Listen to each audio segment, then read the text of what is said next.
Hi, welcome to Actualol, I'm Jon Purkis. In this video, I'm counting down my top 50 board games of all time, numbers 40 to 31. If I've reviewed the game I'm talking about before on the channel, I'll put a link to the video. Just click the I in the top right corner.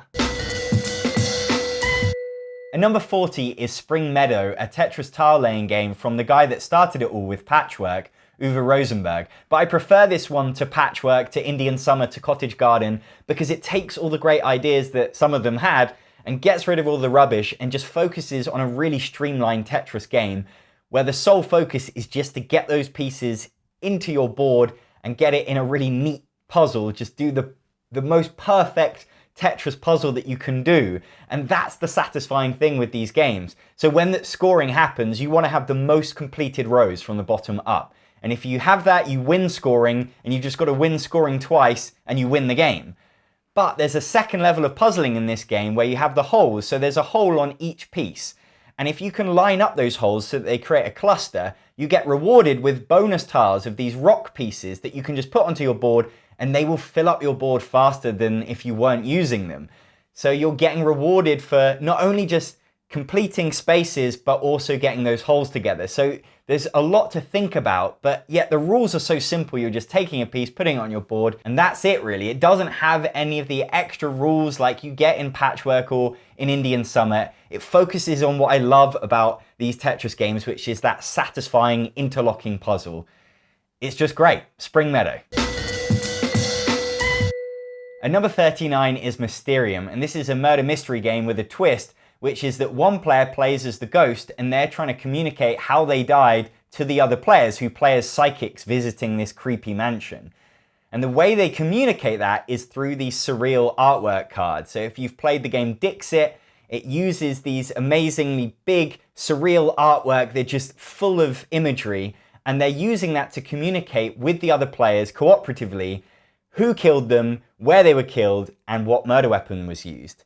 And so the other players are receiving these cards, and they've got a few things to pick from, and they have to deduce which location out of 6 it is based on the information they're given. But of course, these cards are complicated, they're full of weird and wonderful imagery, and they don't really know what it's telling them, but they might have an idea. And so you discuss with each other, you try and work out what clues the ghost is giving you. And I just really love that form of communication. It's so interesting trying to use someone else's artwork to communicate something, and it can be so frustrating for the ghost who really believes that they're delivering this message, and then they listen to the players receiving that message and they just have no idea. They're not seeing in it what they've interpreted, and that's just fascinating. It creates this wonderful dynamic. I really love the cooperative side of it, where you're discussing with the other players what you think the ghost means, and then playing as the ghost and having that challenge of deciding what cards to play. It has incredible artwork, and I love murder mysteries as a theme. I like that this one's doing something completely different, but it does it in such an engrossing way that it's a real experience of a game, and I would much rather play this than Cluedo. There are loads of other games out there now which have you communicating through surreal imagery, and this one is definitely on the longer side of those, but there's something about the vibe and the theme of this one that just always pulls me back to it. That's Mysterium. And number 38 is ExLibris and Famous Last Lines. I'm cheating a bit here, but these are very similar games, where in ExLibris you're having to write the first or last lines of famous novels, and in Famous Last Lines you're trying to write the famous last line of a movie. So for example, it will have The Wizard of Oz in there. There's a card that says the last line, but of course nobody really remembers what the last line of these things are, and so everyone will write down in secret what a made up last line for that book or for that movie. They'll all be shuffled up, and then one person will read them out along with the real one, and then everyone has to guess which was the real last line. And if people guess your fictional one, you get points, and if you guess the right one, you get points. And I just love these types of games. They're very similar to Balderdash, which is a classic 80s party game where you're writing fictional definitions to things. And they're funny because you get a chance to be creative, but you can also make your friends laugh by writing something silly. And I really like the challenge of these, possibly because I'm a writer, so it's very much a personal pick, this one. I wouldn't necessarily say that everyone should rush out and get these games, Actually, they're a little bit tricky to get because they're sort of from the 90s, you can probably tell. But I just love that challenge of you get a bit of a blurb of some novel that you've never heard of, and you start to create a story in your head about what the first line of that novel would be. And it's just really fun to hear what everyone else comes up with. And so often with the games, I end up picking, the wrong answer. I end up picking one of my friend's fictional answers, and I just think that's brilliant. I've had so much fun and laughter with these games that they just have to stick around in my collection. That is ExLibris and Famous Last Lines. At number 47 is Merchants and Marauders. This is a sandbox game set in the Caribbean during the age of piracy, where you can decide whether you want to be a pirate or whether you want to be a good guy merchant. And really, the world is your oyster in this game. You can do all sorts of things. You can be a bit of a pirate, a bit of a merchant. You can flip between them. You've got a boat that you're sailing around to different islands. You can pick up goods and then deliver them to other places because they will really want them to get cash, to get gold. You can bury that gold for points. You can attack other players' ships, and if you succeed, then you'll get points for that. You can upgrade your ship, make it better at attacking, better at sailing. You can search glory, so there are different stories in the game, and you can go and track them down. And if they're real, if they turn out to be real, then it will add to your story as a pirate and you'll get points that way. There are different missions that you can carry out. There's so many different things you can do in the game, such as you can attack naval ships that are effectively like non-player character ships that are just moving around the board. And you can attack them, and then you'll have a bounty placed on your head, depending on which country that you've angered, whether it's the British or the Spanish. And then their ships will attack you, and they'll come after you. And so as a pirate, it can be quite hard to survive and stay protected, but it's perhaps a bit easier to get points. Whereas as a merchant, you've got free sailing, but it can be a bit trickier to get the points quite as quickly. This is an interactive game if you want it to be. Of course, everyone could be merchants and just get out of each other's way, or you can really start attacking each other and become pirates. I just love that you can tell your own story with this game, and there's so many different options. Everything is so thematic. It does mean that it's a complicated game, and certainly the rules, especially when it comes to combat, are a bit fiddly. It's a long game, but for me, it's one of my favorite epic games that afterwards you just really remember the story that you told, and I find that fascinating. That's Merchants and Marauders. And number 36 is I My Favorite Things. This is a party game where you're trying to guess your friends' opinions about certain categories. So at the start of the game, you give the player to your left a category that they have to rank a number of favorite things in. So I might say to them, what are your favorite cheeses? Or what are your favorite Steven Spielberg films? And they will write down a number of different cheeses onto cards and then slot them into sleeves that have numbers assigned to them. So they will put their favorite cheese, they'll give it a number 1, then number 2, 3, 4, 5, and then they will also give a 0 to a cheese that they hate. Then they will give those cards back to me, but I of course don't know the numbers that are assigned to them. And then we play a simple little trick-taking game where we take it in turns to play a card and then reveal what the number on those cards are. The best number, the number 1, would win a trick normally. But if somebody has played a number 1 and then someone else has played a 0, a hated card, then that cancels out the 1 and wins that specific trick. You're trying to win the most tricks. So with your understanding of your friend's love of cheeses, you are trying to play the cards at the right time. If you think that someone else has played their favorite Steven Spielberg film, maybe now's not a great time to play Brie, your friend's favorite cheese. So you hold that card back for a future round. But of course, every time there's a reveal and a bit of a discussion because you find out that actually their favorite cheese was Stilton and you didn't really know them at all. And that's what I love about the game, is that you're playing with things that you feel that you know, but it's not perfect information, of course. You're getting to know your friends better, or if you're just playing with people you don't really know, then you really get to know them. And you're having this discussion and you're kind of laughing about it. You can also try and throw your friends off by putting in certain ones that they might not know information on you about. It's just a great, simple party game, but one that really taps into the people that you're playing with. And I feel like not enough party games do that, and this one just does it so perfectly. That's my favorite things. And number 35 is New York Slice. This is one of my favorite games to introduce people to gaming with because it's so immediate, it's such a cool theme that's enticing to people, and the gameplay is just great as well. So every round there is a pizza that is divided up into slices, and they look like this, they look like pizza.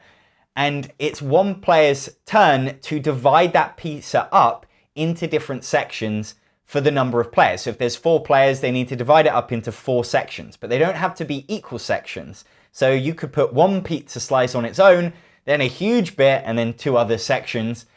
But what happens then is then you take it in turns to choose a section, and you'll get all of the pizza in that section. But the player who divided the pizza gets to pick last. So they don't want to be just leaving one slice on its own unless they really want it, because ultimately that's probably what's going to get left to them. So as the person dividing it up, you're trying to understand what slices people want. Well, why do people want certain slices? Well, because you're trying to collect sets of certain toppings.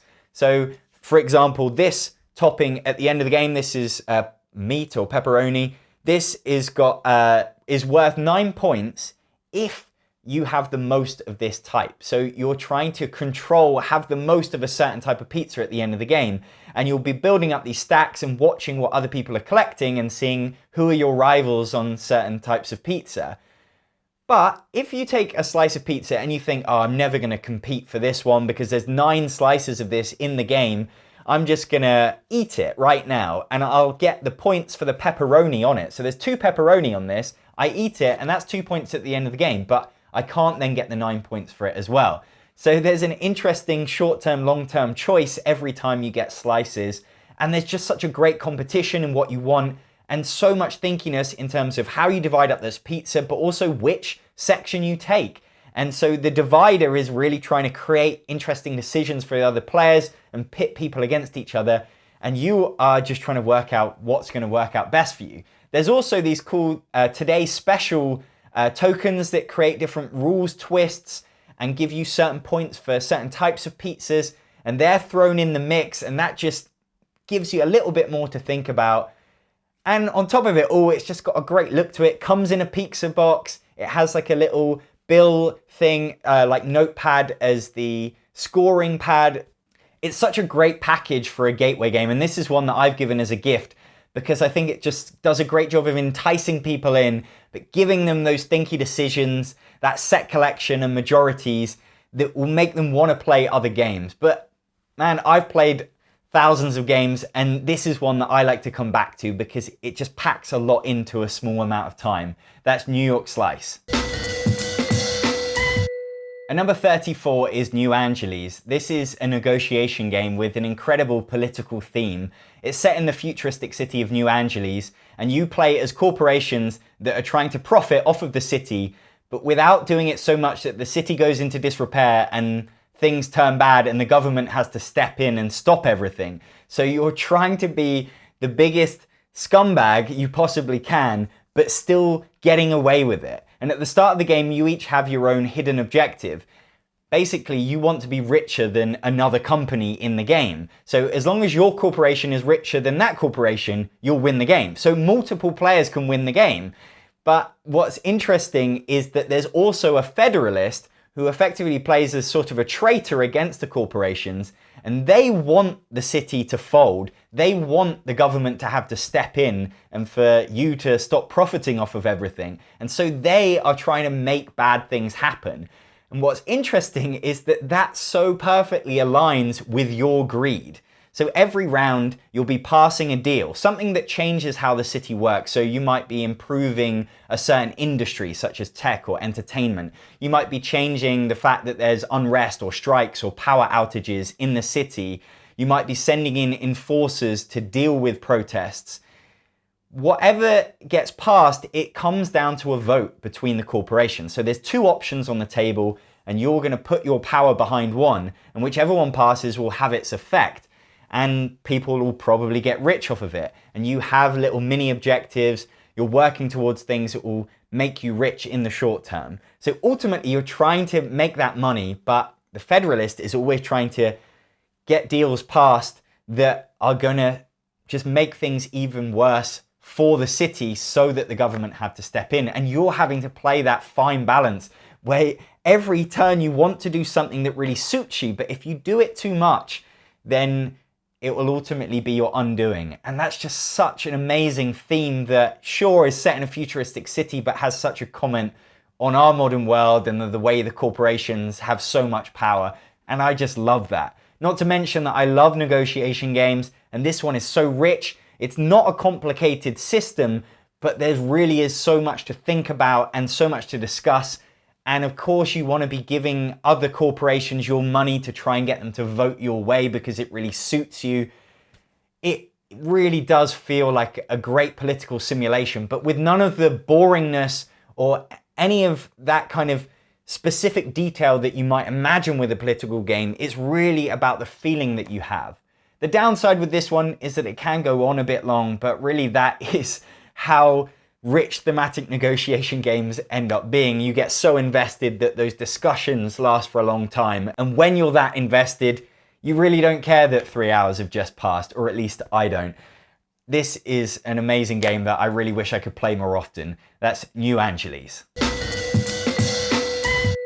And number 33 is Kitchen Rush. This is a real-time cooperative game about running a restaurant together.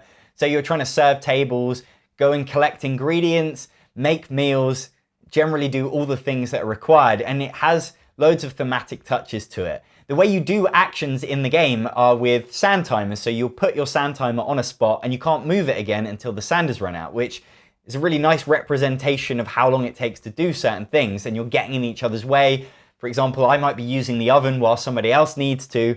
And there is some collaboration there in terms of you need to ask your friend to go and buy extra ingredients because you're in the storage cupboard and you desperately need some meat and there's none there. So please, whilst you're at the shops, can you get some meat? Because otherwise I'm not going to have enough time to get it all done.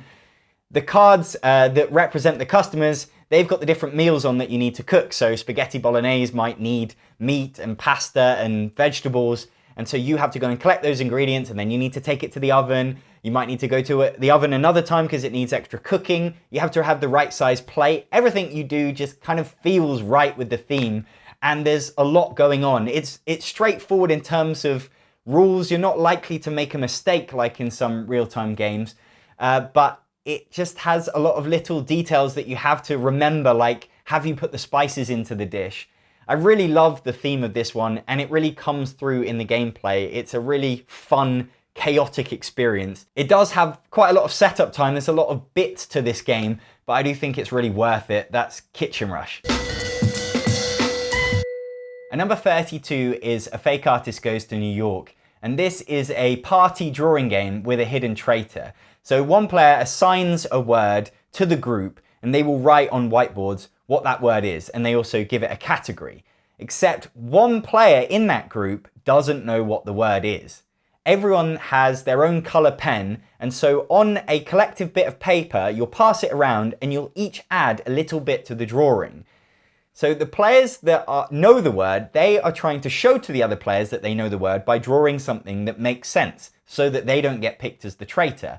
And the traitor is trying to draw something that means they remain hidden. You each have a chance to draw something twice, and at the end, you vote on who you think the hidden traitor is. But if the hidden traitor can guess what the word is, then they win the game like that. So that's why the players who are drawing cannot give information away too much. They can't draw something that's really obvious because then the hidden traitor will know exactly what it is because they know the category is animal. So if you've clearly drawn a cow's head, then they're going to guess it's cow, they're going to win the game. So you have to not give away too much. But then there's this great period where you're just about to vote and you have a little bit of an argument about what you think people might be getting across. And you're sort of saying, oh, I really think that brown has no idea what it is. And they're like, no, how can you not see the information I'm trying to get across? So you can draw something on your own, or you can add to other people's drawings, and you end up with these bits of paper that are just a complete mess, this wonderful abstract art. And it's just such a cool challenge. It comes in such a tiny box. This is one of the best party games there is. And it's just so different from everything else as well. You don't need to be good at drawing. You don't need to really be good at bluffing because it all just comes out in what you draw. It's great, it's a blast. That is A Fake Artist Goes to New York. And number 31 is Junkart. This is my favorite dexterity game of all time. So think Jenga. You've got amazing wooden pieces in this that are all brightly colored, and you're having to stack them up and play different games, because actually this is 10 games in one. There are 10 different ways to play with the wooden pieces that come in the box, and they're all great, and they all require you to balance wooden pieces in some way or another. So in some games, you might be giving pieces to other players, sort of forcing them to have to play pieces and make it harder for them. You might be building your own stack of pieces that you're desperately trying to keep together, or you might be building a collective stack of pieces in the center. Some of them, there's rules in terms of the shapes of the pieces can't touch, or the colors of the pieces, they can't be next to each other, so that creates extra decisions. There's one game where you rotate around the table, so you'll hand over your construction to another player, so you can really try and set them up with something that's going to fall down, not on your turn, but on their turn. But really, the fun of the game comes down to how well the interesting shapes in this game, they slot together. They've really thought about how the pieces work with each other, that you can create these amazing structures that do stay balanced. They look incredible, but they're always on the verge of falling over, and that's where the fun of the game lies, in those collapsings and desperately trying to get things on. And if you can pull something off, it just feels great. There's so much game in this box, but really it's the pieces as well. It's just such a nice package to own. It's expensive for sure, and it's really heavy, not one that you can always take to game night, but it feels like the ultimate dexterity game because there's so much to it. I absolutely love it. It's Junkart. Those are my 40 to 31st favorite board games of all time. If you'd like to buy any of them, there are links in the description. And if you'd like me to be able to keep making videos like this, please help fund the future of Actualol at patreon.com/Actualol, just like Agnieszka Hollinger does. Thank you, Agnieszka. I'm Jon Purkis. Thanks for watching.